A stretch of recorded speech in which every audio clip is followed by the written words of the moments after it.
Don't spend dollars to create pennies in the marketplace. Equity is your plan B. It is a great plan B. If you were to lose your job and you've got wealth in your assets, you can sell one and survive a year or two while you rethink your world.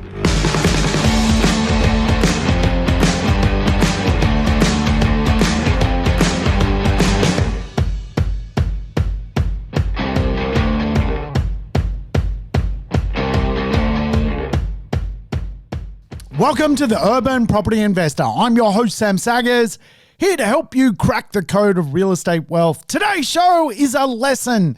Yes, we're going to play the equity game. Should we do the show? Well, we never know till the end, but I tell you what, I think we're going to crack some codes today. It is lesson day. We are going to learn about equity, what it means, how to tap it.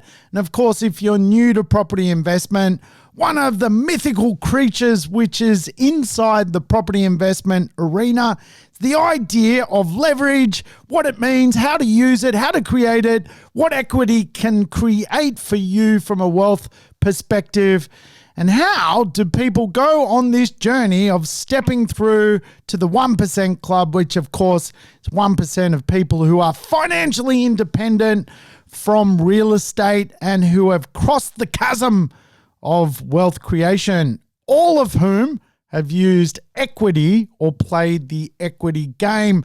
Yes, folks, today we are playing the Australian version of real estate Monopoly. And of course, if you've ever played the board game Monopoly, you probably understand becoming wealthy is about acquiring assets. Winning the game of Monopoly is about acquiring assets.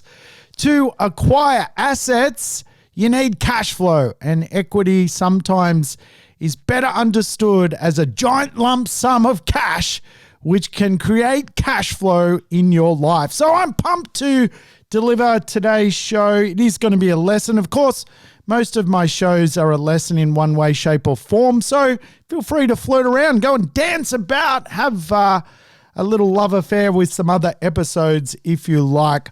Now, I'll tell you what, when I created the show, I wanted it to be a program where I didn't have guests. I wanted to discover if we could do 100 plus episodes of property investment with basically content every single week coming to you. So if you're liking the content, I do have a big favor. Feel free to stop right now and put a little review in the review section of your iPhone or smartphone. If you're listening on Apple or Spotify, what it does, it helps me meet other people and it shares this information, which I do complimentary to help people understand what is going on when it comes to real estate. The show itself is doing really, really well. People love it. I get a lot of, feedback. I've even got a recent complaint about the show from Trevor. My old mate Trev in the Sunshine Coast has rightfully so pointed out the show and YouTube have different numberings. So on Spotify and Podbean or whatever it is, I don't know what episode we're up to. And then on YouTube, it's a different number. So we're going to fix that. So Trevor, this one is for you, buddy. Thank you for shouting out and pointing out that I am dysfunctional. I appreciate it. Of course, Trev also shouted out that he thought my episode around having the balls to retire was a good one, because he, even in his industry, are just seeing people work way longer than they should with no real ambition to understand what retirement looks like. And I think today we're playing the equity game, but really, let's face it, we're all playing the retirement game, whether we're cognizant of that or not. And equity is just a way to reach retirement, perhaps reach it earlier than you have thought. And of course, equity, can hinder or create speed for retirement. And today I want to explore what that means so we can dig into it. Of course, other rules with the show: play the show in double speed so you can go and listen to another episode. Refer a friend if you can. Bring some more people into the urban property investment arena. And you know what?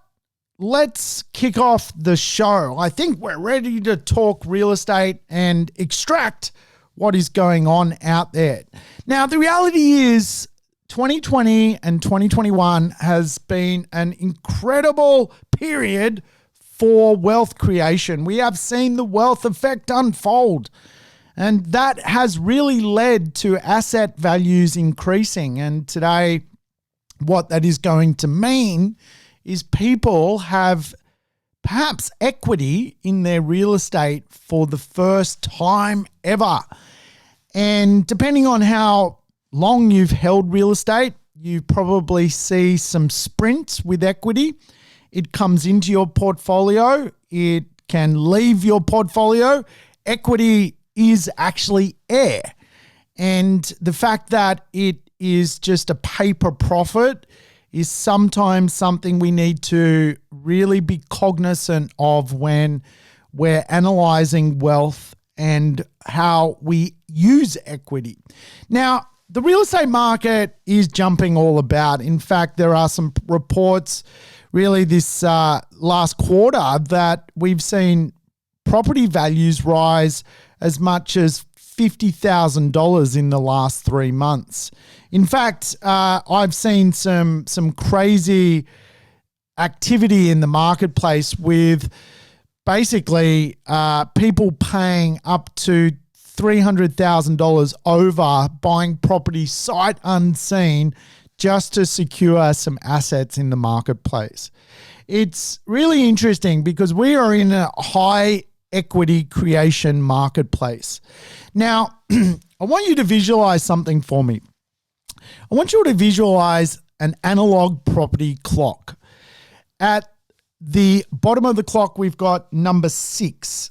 Number 6 is really the bottom of the market. At 8 o'clock, we've got really a rising or recovering market. At 10 o'clock, we've got a hot market. At 12 o'clock, we've got a peaking market. Then 2 o'clock, we've got a sliding market. 4 o'clock, we've got a trough. And then we're back at the bottom again. All right, so we all visualize that. You could write that down. You could draw that on your iPad, or if you're using the pen, you could draw that on a little sheet of paper for this lesson. Now, the reality is when your real estate is kind of caught from anywhere from a market slide, really all the way down to a rising marketplace, you find that tapping equity is rather difficult. However, when the market is quite hot, which it is today, equity is flying around left, right, and center. Growth is hitting the real estate economy. And what that means for people is all of a sudden, for many people, for the first time in their real estate journey, they are able to go and use more equity to create more wealth. The wealth effect, which we forecast 2 years ago would happen, has actually happened. So what the wealth effect is, if you're not 100% across it, is just the simple idea that in times that are challenging, if governments can stimulate the economy, they can create basically a boom of sorts. And really, one would argue that off the back of the pandemic hitting the economy, we have seen the wealth effect unfold, not only in Australia. Now, this is a little known fact that I have never spoken about. I am in the 1% club of property investors in Moldova. Yes, Moldova. If you've never heard of Moldova, that does not surprise me. Moldova is a land of gopniks and a land of wine. It's basically wine and gopniks. And yes, For some reason, fortuitous by virtue of marriage, I am now in the 1% club in Moldova. I, by virtue of marriage, own 3 properties in Moldova and sit in a very small percentage of property owners that own real estate in this strange country. Where is Moldova? It is stuck between Eastern Europe and Western Europe. It is kind of this poor little country. It's the poorest country in Europe. If you go to Moldova, it is a little bit, a little bit sort of almost nasty, if you like. Now, a lot of people in Moldova, they all speak Romanian because it once was part of Romania, but then Stalin kind of stole it and recreated it and turned it into a little bit more ethnically Russian. So it's kind of like a mixture of Romanians and Russians in this strange little country. It's kind of like if you've seen the movie Borat is really the Moldovan world. And yes, I am actually married to a Moldovan, and by virtue of that, I am making money in Moldova.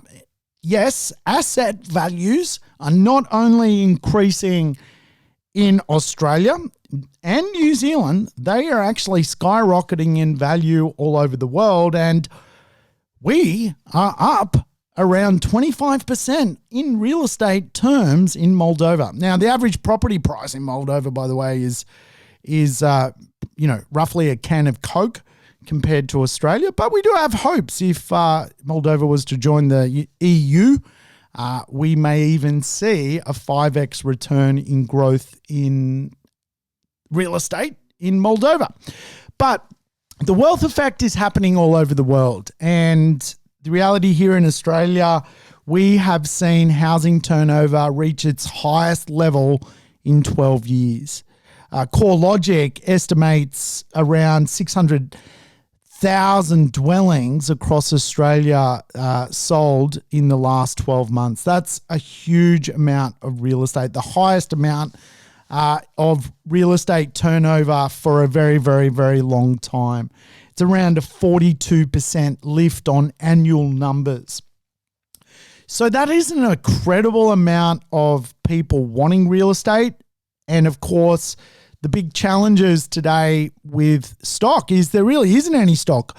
You've got to understand that the government inspired 140,000 people to take up a building grant. So that absorbed a lot of stock, and we've seen a lot of those greenfield house and land communities absolutely skyrocket in value because of the back of the amount of demand flooding into taking that building boost up and getting involved in real estate.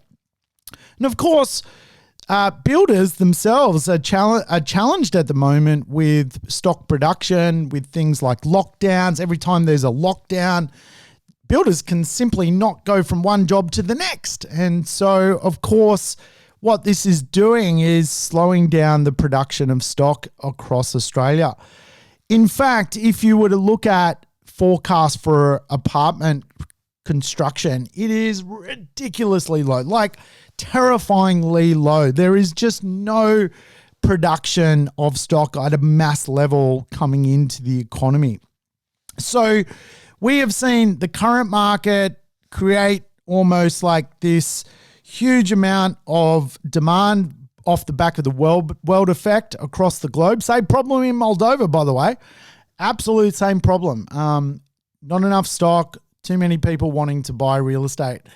And the interesting thing is, with shortage of stock and obviously this position where the market's at, is it's creating growth, and growth turns into equity for people. Now, I will say we are going into a phase which I would call boom recovery. And I have mentioned this before. The property market can't continue to do 25%, 20%, 12% over and over and over. It eventually starts to modify. Other than going into a slump, which we are not really headed towards, we are now going into a more recovery phase of growth. Boom, recovery. So in other words, we're actually going to see a slowdown of growth, but we're actually going to get consistent, more steadied base capital growth moving ahead. This is fantastic because it means for people who perhaps need to look at the real estate market, there is future growth coming their way. It may not be the short, sharp wealth effect growth. It's going to be a more normalized 6-7% capital growth moving forward, which is great. There is really no slowdown on its way. So what that tells us is there's really some more equity around the corner, albeit at a slower pace than what the last 12 months has created. Now, the boom that we have been through, which is now going into recovery, is definitely not going to end up in a place where we see a slump. And the pure reason being is no stock, folks. There is no stock. Now, I'm a professional deal maker. I go out every day all day, every day. Like, people are professional in all sorts of things. Engineers, police officers, teachers, you do what you do every day. What I do every day is I go out, I explore the real estate market, I look for stock, I look for something interesting which is going to make people money, and it is fast running out.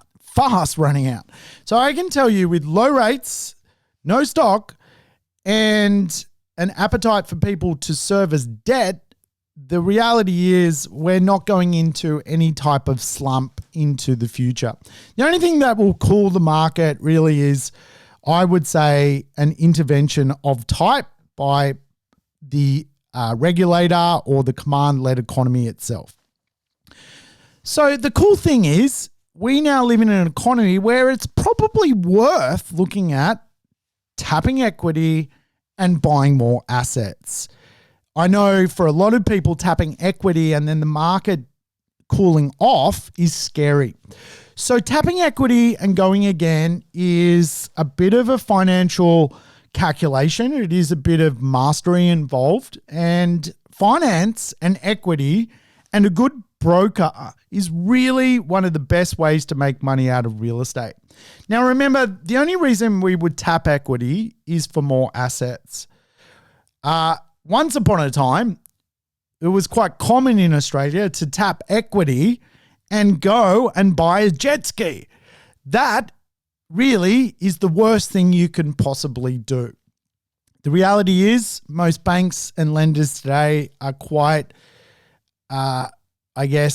prudent around equity off the back of lending reframing through Royal Commission. People can't blow equity like they once could, and that is a good thing. So if you're going to tap equity, you generally need the ability to show a lender that you're actually going to do something with that.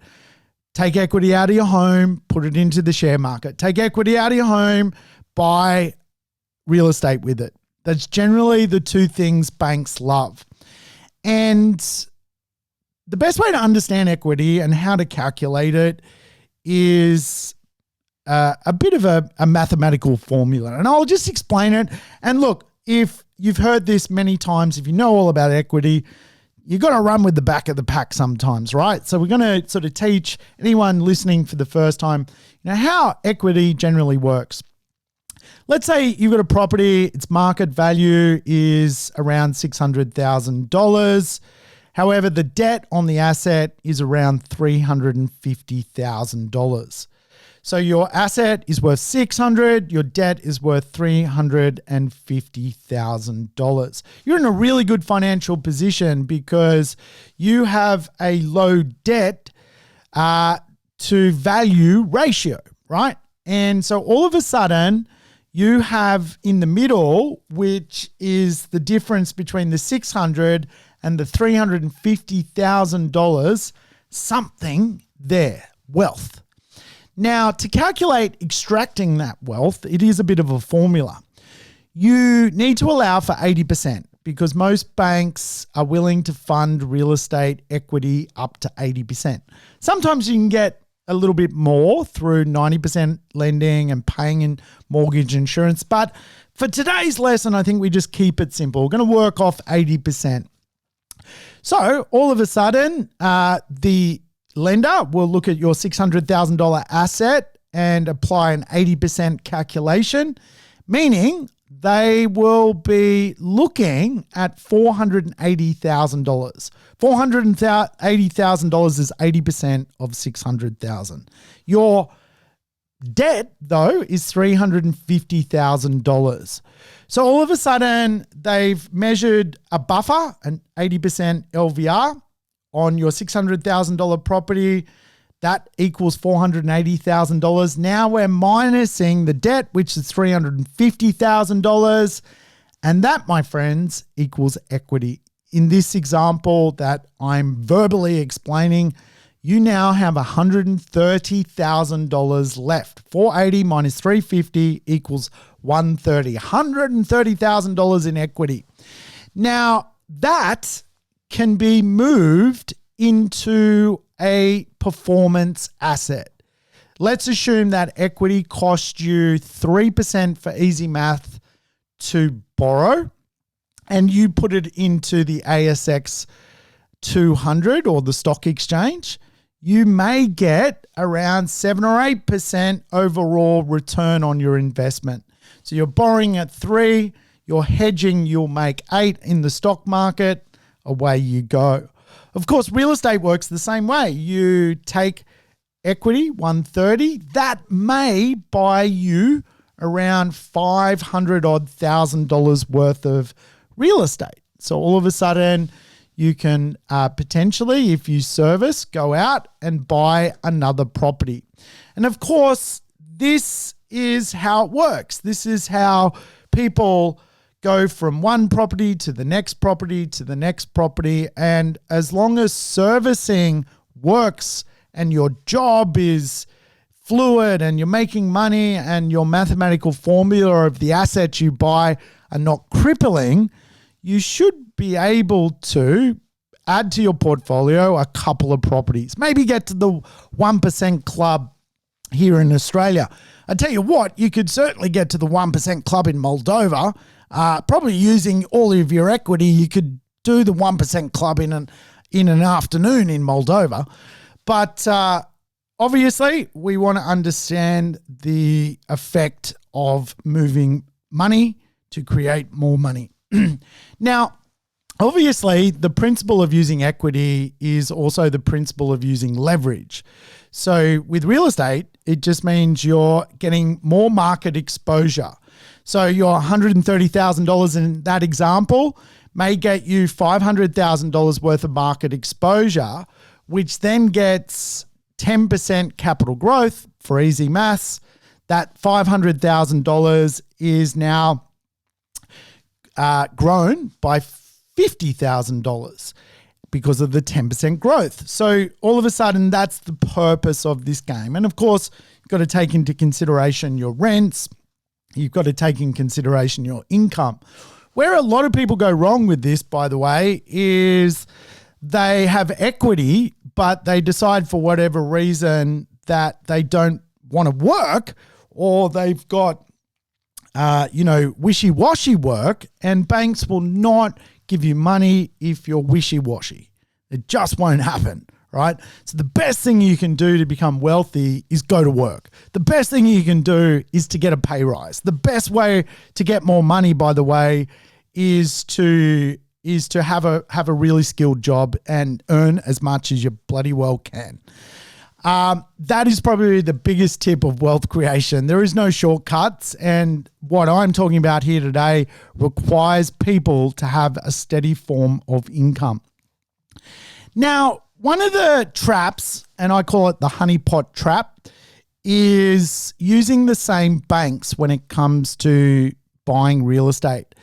And there's a mistake. We often refer to it as probably the number one deadly sin when it comes to real estate, It's known as cross-securitization, sometimes also known as the all monies clause. The reality is what is likely to happen is a bank will give you equity, but for a lot of people, that means they are going to use the same bank to buy the next property and the next property and the next property. The challenge with that is eventually you reach a servicing challenge with the same bank, but also the fact all of your assets are tied together through what is known as the all monies clause means if one property was to underperform and potentially go down in value, but you've got equity in another property, you generally can't tap that equity in the flourishing property because you're kind of affected by the non-performing asset. And of course, your bank will put an 80% LVR across all of your equity. So what a lot of brokers do is they're really skilled at moving money around and setting you up with multiple banks.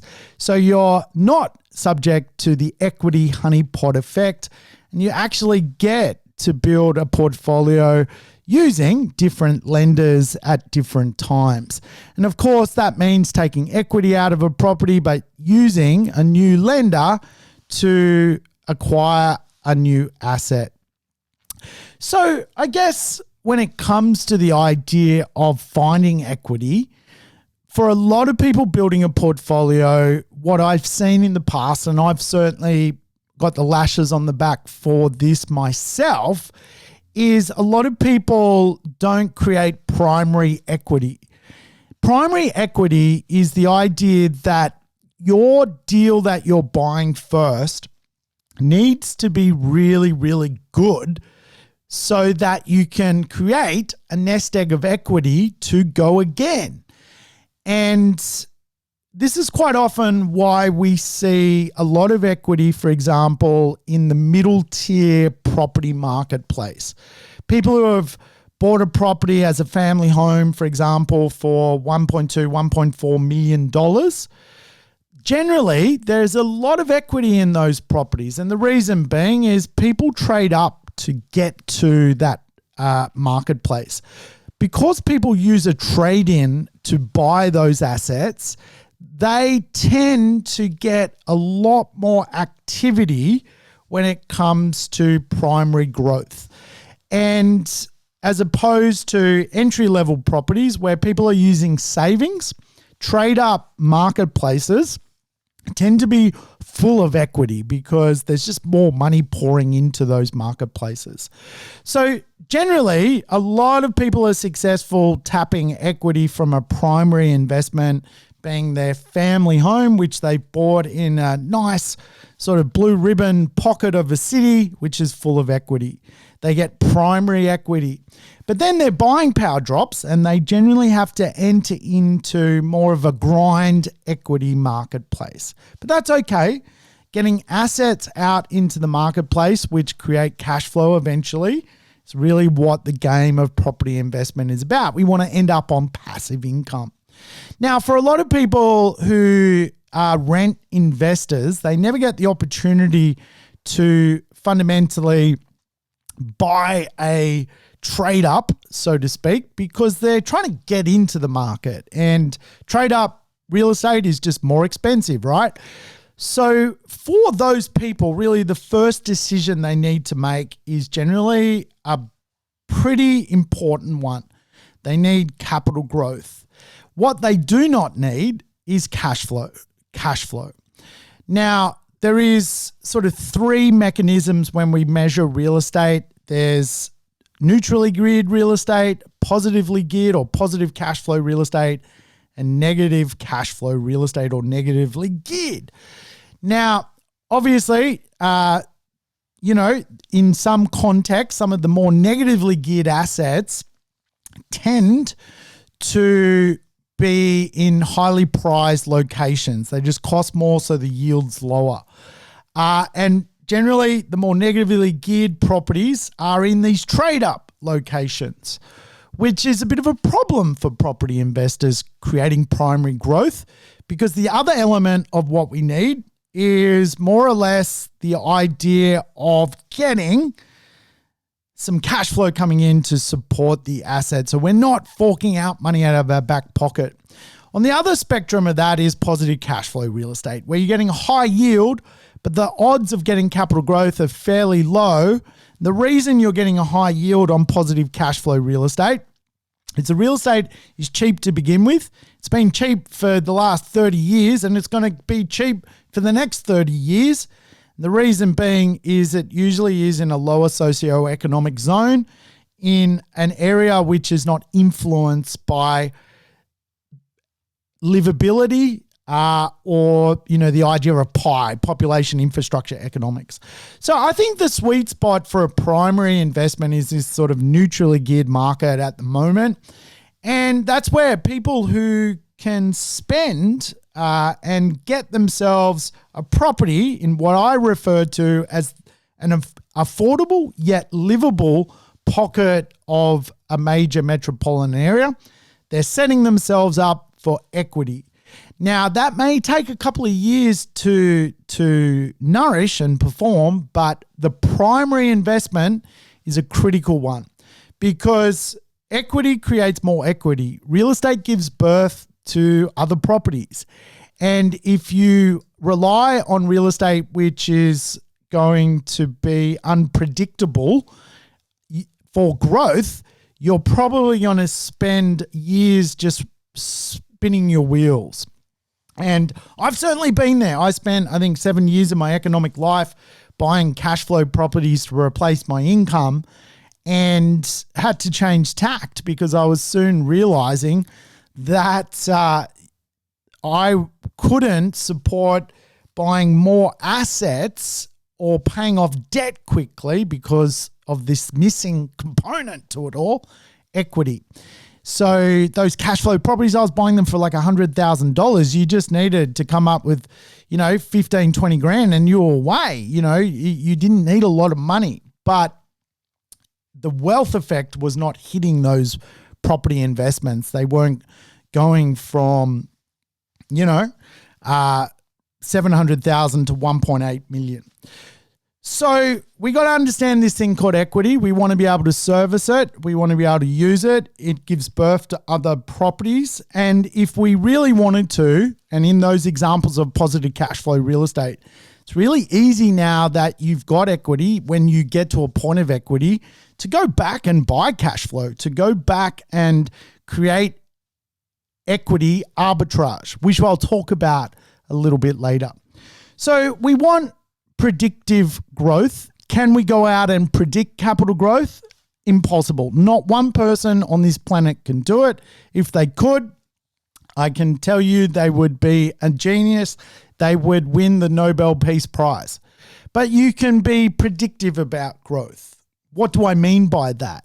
Well, with primary investments, capital growth investments, you can be absolutely predictive. Predictive is buying in a city close to the beach. Predictive is buying in a cool suburb with lots of cafes. That's predictive. Buying real estate and, being next to an urban forest. Predictive. Buying a very walkable suburb. Predictive. Predictive things create growth. Can people predict growth? No, but we can make pretty smart decisions, in my view, that growth is likely to happen, and I use a combination of economics and behavioral economics to be predictive around growth. And I think, the reality is when we look at the marketplace now going back to recovery from its initial boom stage, it really still allows us to be quite predictive around growth and follow what I'm saying, which is we need to go and find the affordable and livable supply in the marketplace. What that'll do, by the way, is protect our equity. It'll put us in a position where we're going to get more fuel coming into that asset and more equity hitting it over the years of owning it.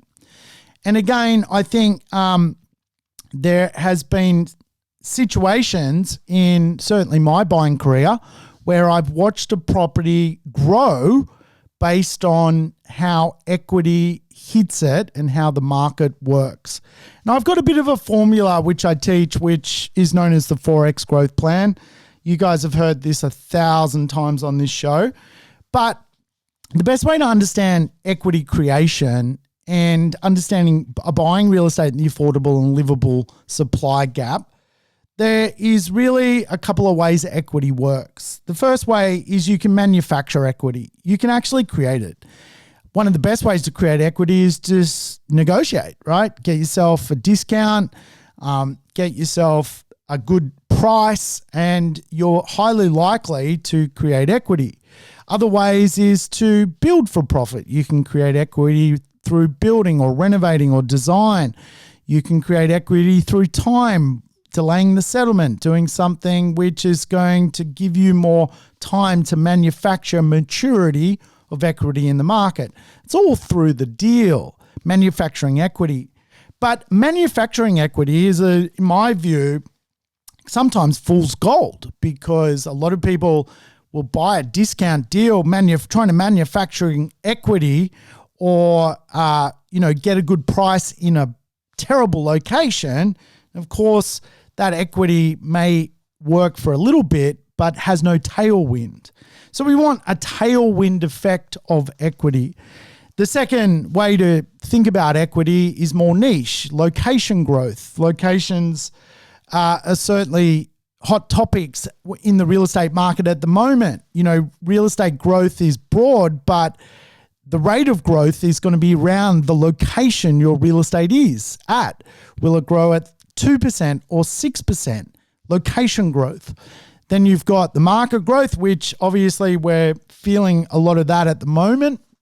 And then we've got behavioral growth, which is the idea that all of a sudden, if we are connected to a predictor, something like a beach or an urban forest or a beautiful parkland or a green suburb, the probability of that marketplace getting growth into the future absolutely makes a lot of sense. So again, this 4X growth plan, which I've been teaching for a long time, makes people money. And sometimes people come into the growth plan doing a deal. Some people come into the growth plan because the market's hot, which it is now. But the point is, you've got to have a tailwind of this thing moving around. You cannot just buy it and then you're sitting in a frosty place where really there's no behavioral logic around owning that asset. The location's poor, doesn't really make a lot of sense to people. And you're really just reliant then on market factors. The reality is, let me ask you this, can you control the market? You cannot control the market. You don't know what's going to happen next week when it comes to the real estate marketplace. No one can control the market. Really, the only things we can control is our predictive range around growth, the predictors, location. People will often ask me about real estate, and one of the first rules I'll teach them is you can do what you want to real estate. You can renovate it, transform it. One thing you can't do is change its proximity, change its location.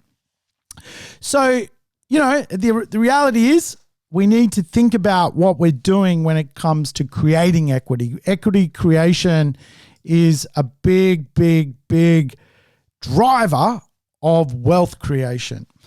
And again, I see a lot of people today really falling into another honey trap, the negative equity honey trap, and I've been here too. I have the lashes on the back. Like if you looked at my back, I would be like, a convict that came to Australia in 1788. Like I've been whipped that many times from making so many mistakes myself in the real estate marketplace. I'm just one of those people that, I can pick myself up and go again. But my 30 years of being involved in real estate, I got into real estate when I was 18 years of age. I'm now 46. I've been doing this a long time. I've got to see so many doorways and angles and I've got the lashes. I'm a little convict that's been whipped. And so one of the lashes that I've had is the idea that in a market which is strong and you're getting the wealth effect, D-grade properties go up in value. And, I just saw a D-grade sale literally last week. Our retail team, so I work in both wholesale and retail. Wholesale, I help investors. Retail, I help home buyers buy family homes. I have really two business lines, if you like. Positive Real Estate, which many of you know me from, but I'm also involved in Australia's oldest real estate company, Richardson and Wrench, R&W. R&W is basically a family-run and owned business which helps home buyers buy homes. And what investors that I help do, I put the handbrake on doing crazy shit. So I get investors all the time like going, I've got to have this asset. I'm willing to pay $100,000 over. And I'm like, handbrake. But certainly when it comes to retail, like the best interest of that space is, working for the vendor. And the vendor is about getting people to pay more for property. And I was looking at one of the sales agents there who recently helped an investor transform out of an investment, selling to a home buyer. And like the home buyer, honestly, in my view, paid around $130,000 more than they should have to buy the asset, which is just, it's just throwing money down the drain. And again, I know real estate is an opinion sport, but absolutely in that example, I think paying for the location that asset was in and at that price was, it was a little bit beyond its means. It was a little bit of FOMO. So I want to talk to you about avoiding the D-grade equity trap. And again, what happens, D-grade real estate will go up at times. It does. And for many property investors, if they choose to buy that D-grade real estate and they get that growth, they're now in a position where they feel like they've won, but actually because of the tailwind effect of not having a 4x growth plan, what happens is they tap the equity. In other words, they pull money out of the asset, but then the asset that they pull money out of goes down in value to the point where they now can't sell the real estate. They're trapped in the real estate and they've got this equity effect where they're now negative equity. And being negative equity is not a fun place to be, particularly if you scratch your head and go, you know what, this actually is a pretty D-grade property. I can't see myself getting out of this. And what happens is, even though you've potentially acquired another asset, you're basically stuck with this D-grade thing that potentially you're going to have to hold on for 20, 30 years, which may not even grow. It may have served a purpose of getting you another asset, but now you're basically got a D-grade asset which is doing very, very little for your portfolio. So again, I've been here, done that, got the lashes on the back. I've tapped equity out of a property that's then gone backwards. Then I've looked at it and gone, you know what, how am I going to restructure to get out of this deal? The better mode, of course, is tailwind effect real estate, which grows using my 4X growth plan. So, of course, what that actually means is you will get different chunks of growth. And, I'll explain a deal where I'm up $1 million, right? So I buy the property for circa $800,000. At the time, I got a discount. I bought it off a liquidator. I actually bought it off Grant Thornton, an accountancy firm who had the asset mortgagee in possession. When I bought it, the suggested value of the asset was more like $1 million. So I got a discount. Even though I couldn't recycle equity on that $1 million discount, on that $1 million price range because I was driving the price down. I was setting a new benchmark of prices going down, not prices going up. When you drive a price down, it's very difficult to then go back and go, well, give me equity. So anyway, I bought well. I did the first part of the Forex growth plan. Second part of the growth plan, though, I didn't just buy well in a dump of a place. I bought really, really well in an urban forest precinct, basically an eco reserve right next to a beach in Sydney. Okay, so location, you think that sounds like a good location? I think it does, on the northern beaches of Sydney. Basically how Sydney works, people will pay a lot of money to live in the eastern suburbs, northern beaches, or, around that sort of inner west CBD. They're kind of like the, location growth hotspots. There's plenty of others, but just for purpose of today, that makes a lot of sense, right? So even though I bought the property for $800, I got a discount, I know I was buying well, the first growth I got from that asset was location growth. All of a sudden, that location started to work. And so my first section of growth, zero growth in the market, by the way, zero growth in the marketplace, was I got about 30% growth from the location. The location started to be very, very popular. Then over and above that, I started to get behavioral growth. People started to think a little bit green, think about, well, I do want to be near an urban forest. Oh, an eco thing would be pretty cool. Living amongst the trees, what a beautiful thing. So then I got more growth, another 15% growth. Then I got market growth. And the market obviously today is, hot to trot. And of course that market has taken this property up and up in value. Then I looked at the asset and go, well, how can I improve the value? And I've done a few renovations. I've knocked out, glass windows, and I've created bifold doors. I've put a big decking on the backyard. I've put some cool funky wallpaper up. I've created a little bit more storage. I've done basic stuff, but it's created value on what I own, Forex growth plan. And, today, that property which I purchased, 10 or so years ago, it's gone from 800 to 1.8 million. And it's that tailwind growth. And the equity I've taken out of that has not gone negative equity. It's continued to grow in value. And that is the main thing here. We will certainly enter periods of growth which are stagnant. And unless you've got equity moving forward, you do not want to end up in a position where you're negative equity, because again, it sucks. And I've been there, and I've got assets that have done that. And I'm just expressing to you what I've learned over the years. It's pretty important that we start to factor in some of this concept. Now, I teach a principle known as the flatline effect. The reality is your real estate is going to flatline at some point. All real estate does. And really, real estate is reliable, particularly if it's connected to the Forex growth plan. What isn't reliable is people. People, when the flatline effect unfolds, they start to question, well, where are they? No more equity. Am I stuck? Should I sell?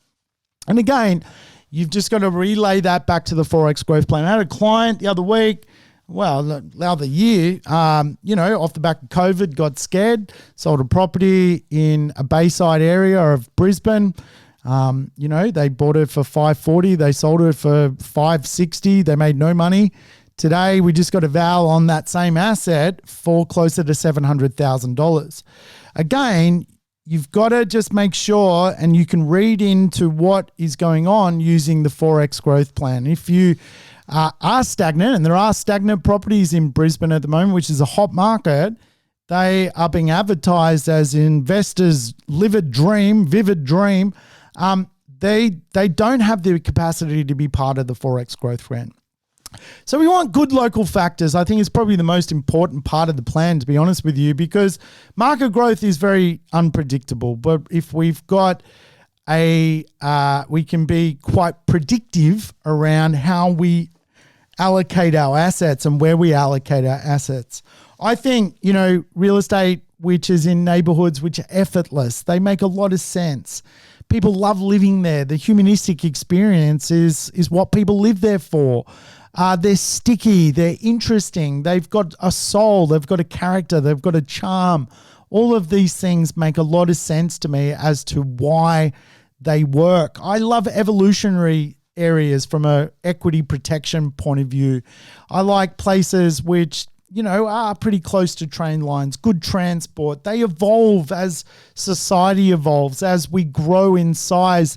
What's the value of a train station of a neighborhood or a ferry terminal or a good walking precinct that, people don't even need transport? Evolutionary. We've got to think about this stuff. And of course, I think close-knit communities absolutely make a great spot to protect your equity and get continued equity growth off the back of the 4X growth plan. The reality is, asset allocation is a really, really important component of using equity. And, again, for a lot of people, if you are going out and buying your first property, really, and you don't have a trade up to get into that sort of mid-tier or higher tier asset market, you've just got to make a really critical decision. Where is the best equity going to be? And I would probably suggest using location parameters and behavioral parameters to find that growth. The market at the moment is doing a lot of the work, a lot of the heavy lifting, but it will certainly disappear. And then you just don't want to be stuck in a place where, it's going to stagnate for a very, very long time. Remember, if the market's doing 0% capital growth and your real estate is popular, that is really the ultimate test of owning real estate. The reality is, I think right now people are questioning the idea of time in the market versus timing. Like, right now, does it feel like bad timing coming into the market? I've spoken to a lot of people. A lot of people are like, well, it's gone up. And will it come down? And I just don't think that bubble's going to burst anytime soon. The reality is, with $1 trillion worth of more money flourishing around the real estate market, it's probably set a new benchmark as to where we're going to be. It will definitely at some point, deviate and dance about as markets do. But again, are we paying the timing strategy? We are trying to make a quick buck out of this market, or are we actually going, you know what? I want a good deal today, which is going to get continuous long-term tailwind growth.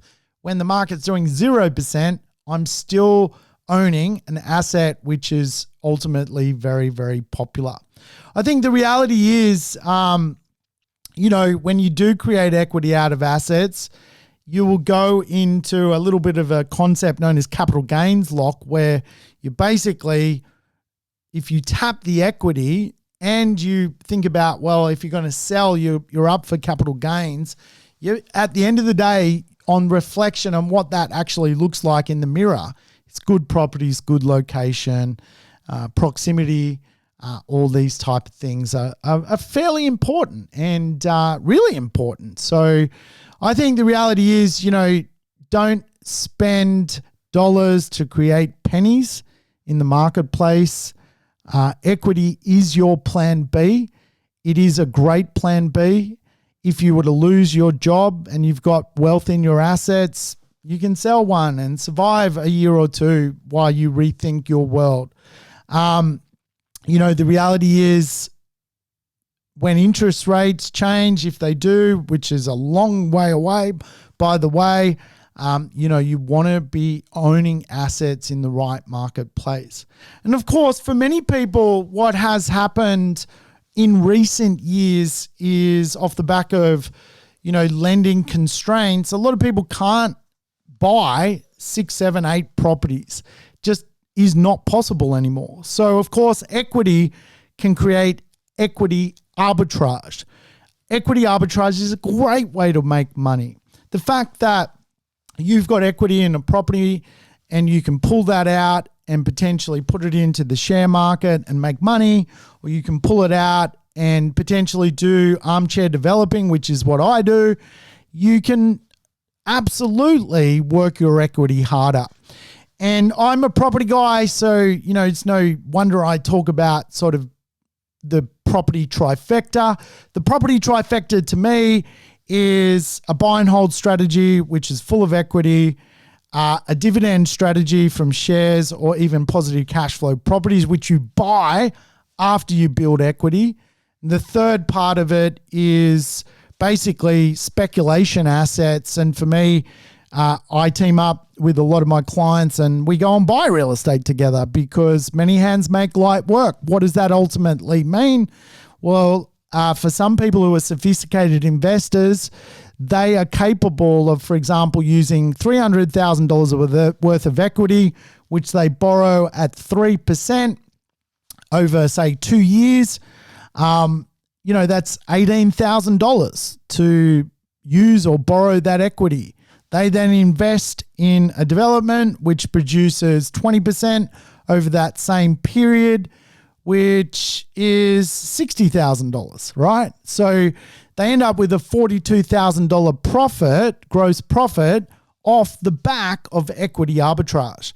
So again, the more sophisticated you end up as a property investor, some of the more cool things you can do with equity, which allows you not to even own real estate, but control real estate. And today, that's a very popular mechanic that a lot of people need the income. They don't need more real estate. Sometimes I meet clients and I'm like, you don't need any more real estate. Please do not buy any more real estate. You are highly leveraged. You've got enough assets to retirement. What do you want more for?